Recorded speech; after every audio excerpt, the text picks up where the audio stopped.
In 1979, how old were you? About 8 or 9. What was the first rap song you heard on radio? Wow.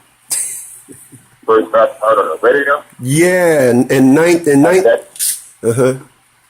In 79? Yeah, 79. That's when it dropped down. I don't remember. What first? Well, The Breaks was out by Kurtis Blow, and right at the end of 78, 79, that's when Sugar Hill Gang dropped. Okay. Sugar Hill Gang really came out in 77 because I was living in Irvington. I was 10 years old. That was 77, 78. Then 79, I moved on 12th Street over on the south side on not on 9th Ave. We lived on 4th Ave. I lived on 9th Ave. Yeah, so it was the transitioning of music.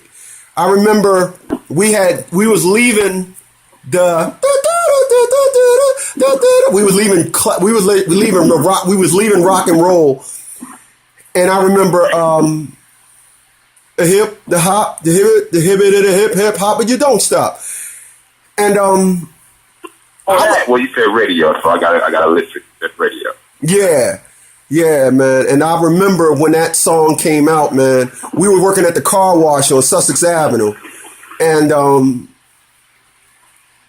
it was amazing, brother. That song was amazing. Now that I think about it. And then we had Kurtis Blow with Christmas rap.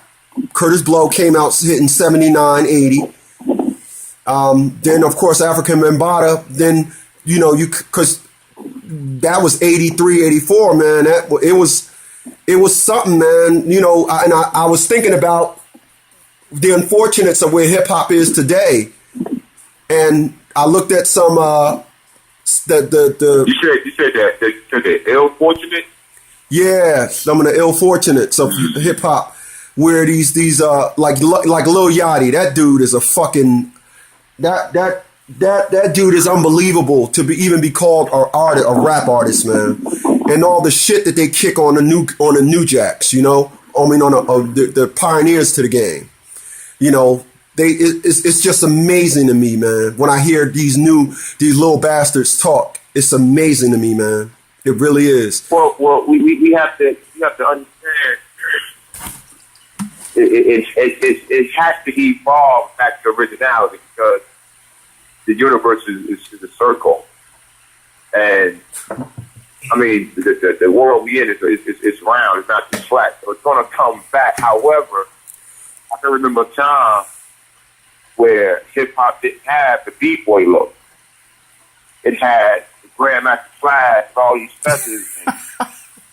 Yeah, costumes is what it was called. Costumes. Yeah, costumes and shit. You know what I mean? Yeah. And all this other shit going on. When it came with the b-boy, it was cool. Like, oh wow.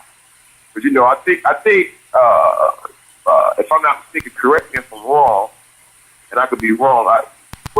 He was getting before it hit mainstream with the Rapper's Delight. It used to be like hits you'd be able to get off. Was it like a certain time? Was it like a certain time of the day that music did come on? Yeah, we had Mr. Magic Rap Attack. We had Red Alert, DJ Red Alert. Yeah. So yeah. That little Yachty shit, it's just something to see for us to see because we came up and we are hip hop. Mm-hmm. We are the hip hop generation babies. We the first ones that kind of, oh shit, listen to this when mainstream wouldn't fuck with it. Like, nah, we're not fucking with that black music like that. And that was our music. Yeah, do you remember the first rap video you seen? Do you remember which one it was? Wow. Yeah. Wow. No, not. Was it LL Cool? Nah. The rap video. First rap video, yeah. I don't even think it was the b-boy shit though. I think it was something else, but they had hip hop in it. Mm-hmm. Yeah, well, you know what? You're absolutely right. 5 Freddy going everybody style. DJ, what's that chick's name? Blondie. Right. Because it wasn't B-boy yet. It was that other shit. Yeah, you kind of. And, damn, man, you absolutely right, man. Because I remember, honestly, one of the closest things that we had was, oh, Mickey, you so fine, you blow my mind. Hey, Mickey. Hey, Mickey. Shit like that. Yeah. And then I remember the first one I seen, unfortunately, I caught, It's Like That. Run DMC made a video for It's Like That, but I only seen it. You probably don't remember. It was called Hot Tracks. Hot Tracks. Oh, hell yeah. Yeah. Come on, man. Hell yeah. Hell yeah. Hot Tracks came on midnight on Saturday night. And when you're a kid, midnight is late. That's fucking trying to stay up to an eternity. And exactly. Yeah, that was like, you couldn't stay up to midnight. And I remember when they showed It's Like That, I caught just a meaning life is why you heard. Take the bus or the train, try to school or church. It's like that, and that's the way it is. That was the last part I caught. I was like, oh shit, that's what they look like. You know, because because we didn't have visuals. Yeah, we ain't see these cats, man. I remember my first time I seen Run, I was like, oh shit, that's what that motherfucker look. Yo, that nigga cool. Yo, look at them sideburns. Oh shit. Yeah. Because and that's when the shows, man, was fucking flooded, man. They was showing out they still are, but back then you had to go to a show to see them. Oh yeah.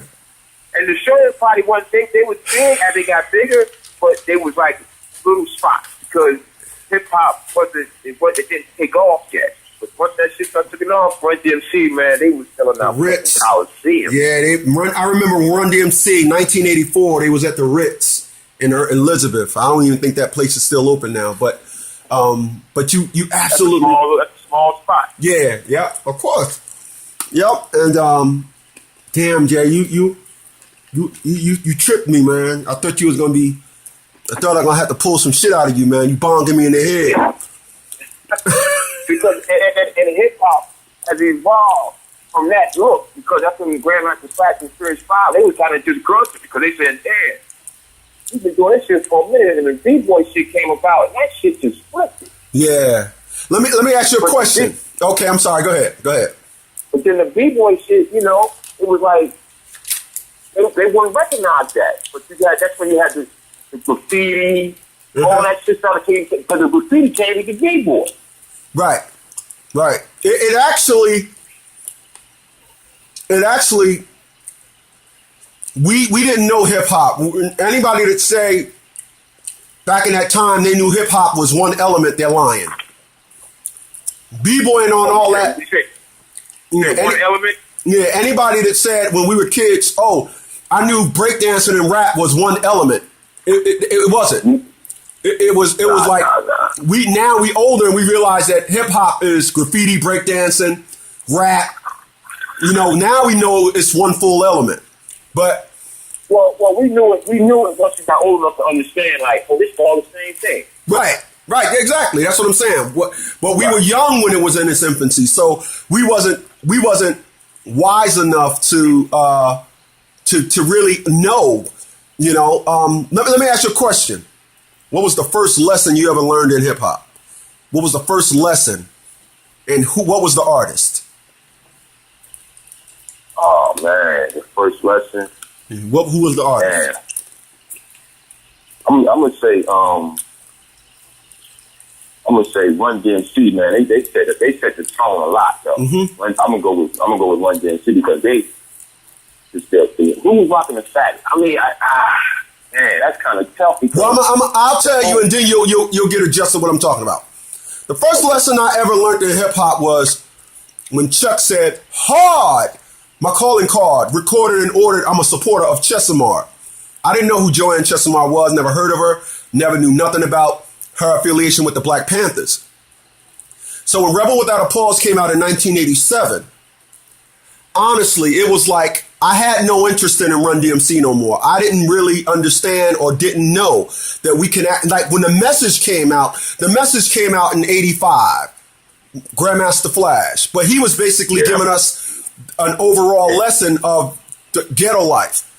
But Public Enemy taught us Black history, and I didn't know. I was my last year of high school in 1987.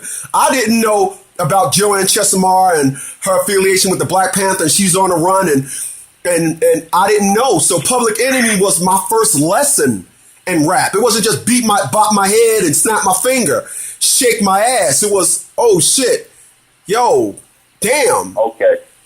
So from that perspective, yeah, because they was dropping lessons like a mother. Yeah, brother.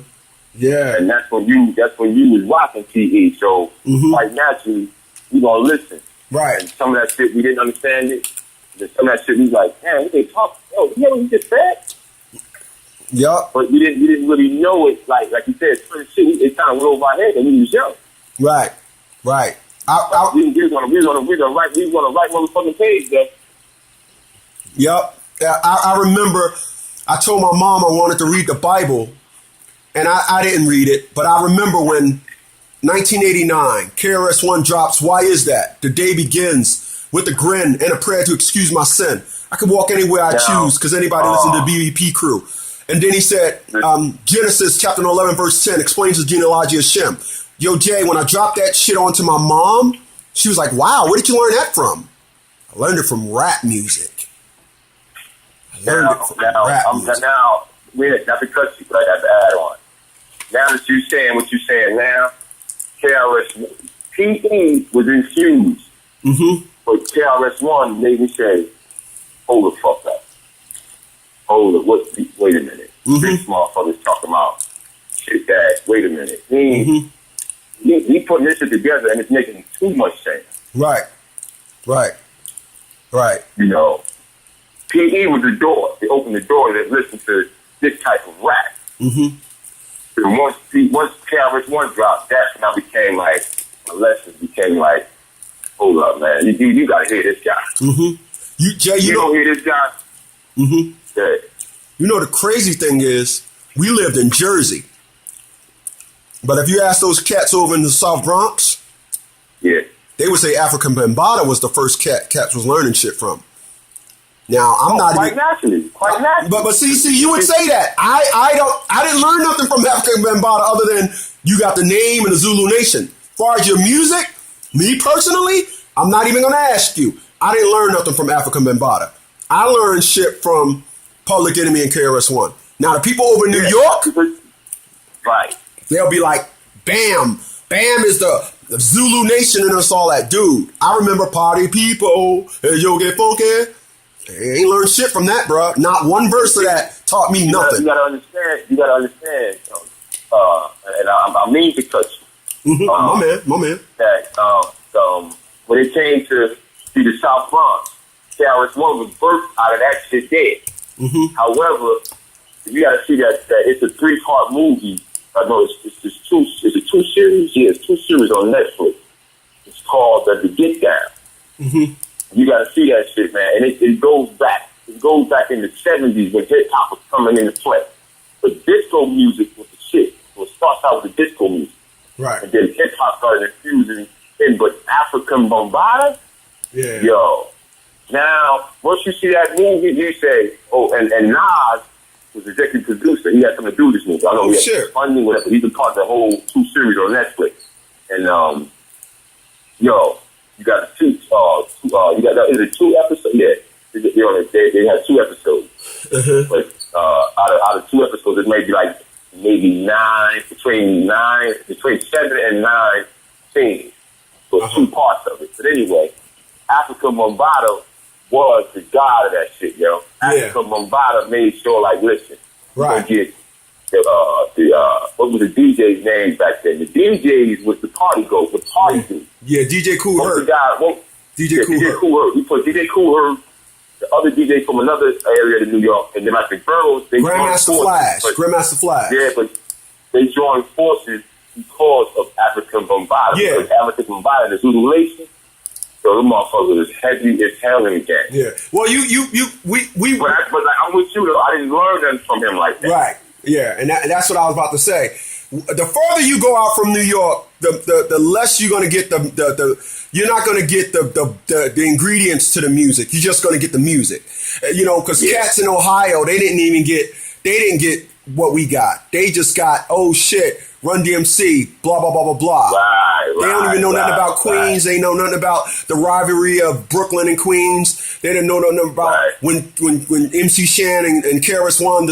I hear peep from a place called Queens. The South Bronx. The South Bronx. They don't know that. Now, I ain't gonna lie. When all these records was made, the South Bronx and the Bridge is Over and all that, I didn't know what they were talking about, but it's cool that, we look back on that now and we say that is hip hop. And I laugh about it now. Don't you know there is no song that I listen. I didn't like about 30 songs when I was a kid, brother. Every song that comes on now, I love it.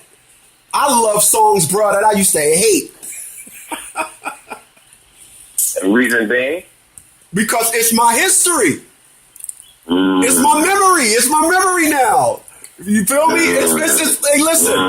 It's like, yo, when that was out, and I listen to that's our archive. That's right. Our archives in history. That's history. That's history stuff. Hey, listen. When I get off the phone with you, I want you to listen to this one song. I'm gonna tell you forgot all about it. But this song, every time I listen to it, man, it sends chills down my spine, and I wonder why it didn't hurl this person into a bigger person than they normally was. I want you to listen to Bite This by Roxanne Shante. Damn. Damn. That was a jam. That was a jam. What? That was a jam, yo. Some of the Roxanne Shante from New York, right? No, I didn't even know that. I did not know that. No, I did not know that. It was Roxanne Shante. She was from Queens, but she used to live in Academy 5. Oh, yeah, that's right. I did know that. Yeah, that's right. Yeah. I did know it. She used to live in the Spies. To my her song? Hell yeah. Bite This by Roxanne. She was like, Run DMC. And I met Joe, but when I met him, all I said was so. UTFO, she was mauling, motherfucker. That was the... She was the first 50 Cent. She was the first 50 Cent, man. Yo, that well, chick. You think back then, a female MC, man, she had to be wicked with her shit to stand the game. Yeah, man. And you do. That's just a male-dominated field, man. If you're a female, they're going to chew you up and spit you out. Yeah, brother. And you do know. Because it's a sparring sport. This is a sport, so we ain't giving no mercy to a chick or whoever. Wow. Very well said. He said it's a sparring sport. Very well said, my man. Yo, and she used to battle dudes. They said all she did was battle guys, man. She used to annihilate them dudes. Yeah. Yeah, man. Yeah, man. Yeah, man. Listen, I went to a show. It was me, Janae, wife, Kelly White, and Chad. Yeah, that old school hip hop joint you was telling me about. Yeah, I'm gonna go see KRS. Not KRS. It was Roxanne Shante, Brand Nubian, Cool Rap, Nice and Smooth. Ooh. All these, we in there like, oh my God. It was just taking us back and back and back, like, yo, that's why the little Yachty, the little Yachty is just a energy that has to come through hip hop to come back to the original source, because the original source is coming back. A lot of these old cats get a lot of shows. You start to see them more because the social media is putting motherfuckers back on the line. Yeah, and it's yelling at these old cats like, we need y'all to save us. Because the reason why we're talking about this today is because yesterday, me being 48 years old, I was talking to a 23-year-old and a 29-year-old. And I was breaking rap down to them like, nah, bruh. Jay-Z, Reason of Doubt, they was like, Jay-Z brag too much. I said, Jay-Z don't brag. Jay-Z sets the precedent. Jay-Z was the cat that said, yo, he said, Now, it's funny how one verse can fuck up the game. You brought a 4.0, you better get your change. Ain't no platinum in those Cartiers, switch your frames. Ain't no manicures on board, switch your planes. That ain't bragging. That's not bragging. That's saying this is how it should be. Yo, dog. That's like, get your fraudulent ass out the game. Yeah. I see you. Yeah. Yeah. When That ain't got no Rolex to me. That's Yeah. what you thought. Yeah. That don't look like a Donna Rolex to me. Yeah, he said, when I see him in the streets, I don't see none of that. Damn, Playboy, what the fuck is the Hummer at? Where's all the ice with all the platinum under that? No. Those ain't Rolex diamonds. The fuck you done to that? Ooh, see, that ain't bragging. That's putting you in your place. See, a lot of motherfuckers misunderstanding how this shit's supposed to be because they fucking with the little yachties in there. Fucking little yachties. So by them understanding what you barely understand what the little yachties talking about. So when you hear somebody fixing shit down, you think he's bragging because you don't understand. He's giving you the blueprint to this shit. Yeah. He's giving it to you through music. Right. So he's actually the preacher on the pulpit from his perspective, and he laying it out album for album for album. And if you come down, he's gonna throw it in the rap like, all right, I'm gonna hit you with this. Boom. You wanna know the game? Here you go. Hey, listen. 16 bars. I remember KOOL MOO DEE was talking to some female rappers. I think it was them.